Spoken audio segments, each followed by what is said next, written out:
Hi friends, welcome to our channel. So ఈరోజు నేను డిన్నర్కి మష్రూమ్ కర్రీ ప్రిపేర్ చేస్తున్నాను. సో ఈ మష్రూమ్స్ తీసుకునే ముందు ఇందుపైన ఎక్స్పైరీ డేట్ అనేది ఉంటుంది. ప్లీజ్ చెక్ చేసి దాన్ని తీసుకోండి. ఆ డేట్కి ముందైనా చేసుకొని తినేదానికి ట్రై చేయండి. అండ్ ఈ మష్రూమ్స్ వచ్చేసి నేను డిమార్ట్లో తీసుకున్నాను.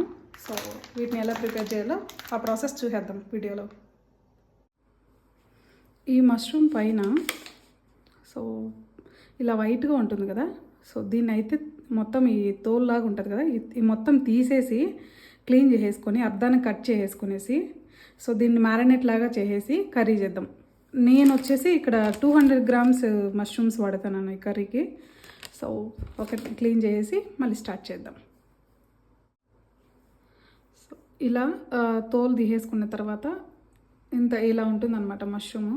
దీన్ని మనం ఏం చేయాలంటే రెండుగా కట్ చేసుకోవాలి.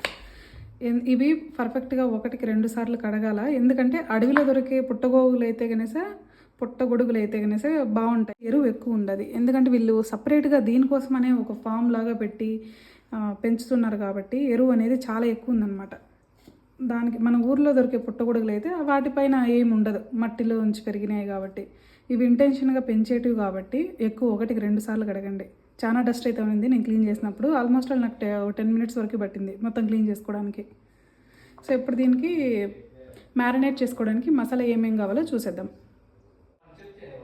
1 టేబుల్ స్పూన్ వేసి కారం వేసేసుకున్నాను. ఇంకొక టేబుల్ స్పూన్ వచ్చేసి ధనియాల పొడి వేసుకున్నాను. పసుపు కొంచెంగా యాడ్ చేసుకోండి, ఎక్కువ వద్దు.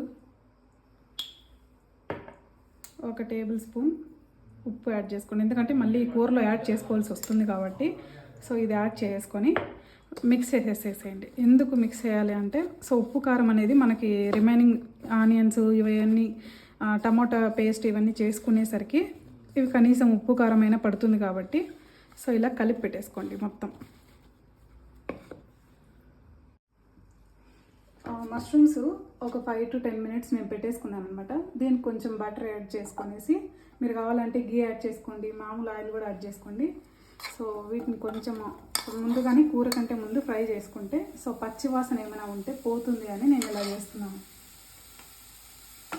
ఒక 5 to 10 minutes ఇలా ఏం చేసుకునేసి పక్కన పెట్టేసుకోండి.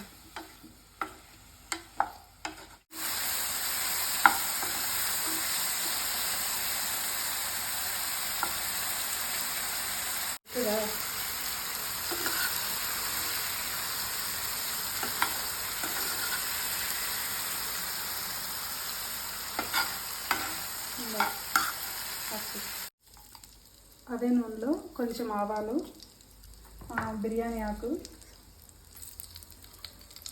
చెక్క, 2-3 లవంగాలు వేసుకున్నాను.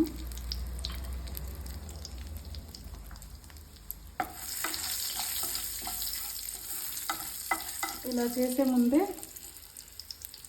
నేను పెద్ద ఎర్రగడ్డలు 2 కట్ చేసి పెట్టుకున్నాను అనమాట. 4 పచ్చిమిరపకాయలు తీసుకున్నాను. సో ఇవైతే బాగా ఏం చేద్దాం.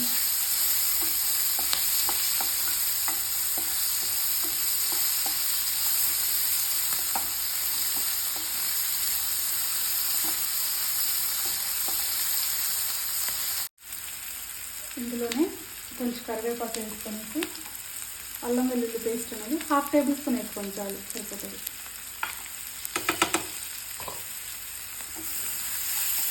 మిక్స్ చేసి కొద్దిసేపు అయ్యాక టమాటా పేస్ట్ నేను ముందుగానే చేసి పెట్టుకున్నాను. ఇక్కడైతే నేను ఒక పెద్ద టమాటాలు ఒక 4 తీసుకున్నాను.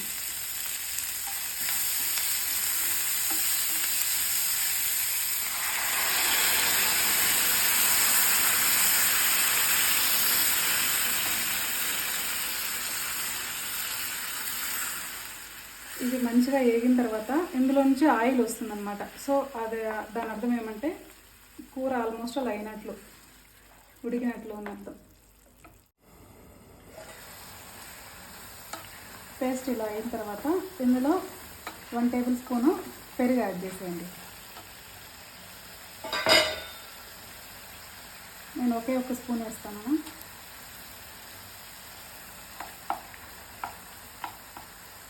మీ దగ్గర పెరుగు అయినా వేయచ్చు, లేదంటే క్రీమ్ వస్తుంది కదా, సో అలా క్రీమ్ అయినా వేసేయచ్చు అనమాట.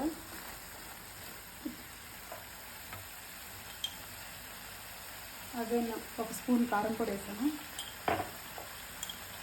ధనియాల పొడి కూడా ఒక స్పూన్ వేసాను, పసుపు వచ్చేసి అర్ధం స్పూన్ మాత్రం వేస్తున్నాను. ఇవి చాలా చిన్న స్పూన్స్ అన్నమాట. సాల్ట్ వచ్చేసి నేను ఆల్రెడీ మష్రూమ్స్ వేసాను కాబట్టి కొద్దిగా మాత్రమే యాడ్ చేసుకుంటున్నాను. మిక్స్ చేసి ఇందులో కొద్దిగా వాటర్ వేసేసి మళ్ళీ పైకి మనకి ఆయిల్ తేలుతుందన్నమాట వేగిన తర్వాత. అప్పటి వరకు మనం మూత పెట్టేసి తిరిగా ఉడికించుకోవాలి. ఇందులో నాకైతే కొద్దిగా చపాతీ చేసుకుంటాను కాబట్టి కొంచెం పులుసు కావాలి. సో దానికనేసి నేను తగినంత నీళ్ళు పోస్తాను. సో మీరు ఎంత కావాలంటే అంత కన్సిస్టెన్సీలో మీరు అయితే వాటర్ వేసుకోండి.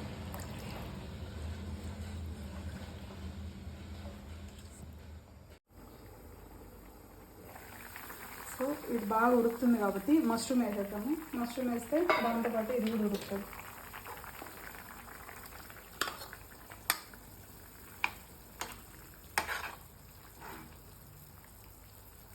ఇందులో పాటు నేను 1 టేబుల్ స్పూన్ గరం మసాలా వేస్తాను.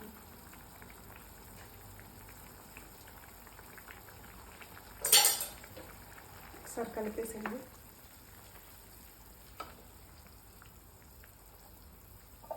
ఇంకో 5 మినిట్స్ మళ్ళీ మూత పెట్టేసి ఉడికించు. కర్రీ ఒక స్టవ్ మీద ఉడుకుతుంటే ఇంకొక స్టవ్ మీద నేను చపాతీ చేసుకుంటూ వచ్చేసాను. సో ఇలా ఆయిల్ వచ్చేస్తుంది అన్నమాట. ఇంకేం లేదు, ఇంకా స్టవ్ ఆఫ్ చేసి సర్వ్ చేసుకునేది అంతే.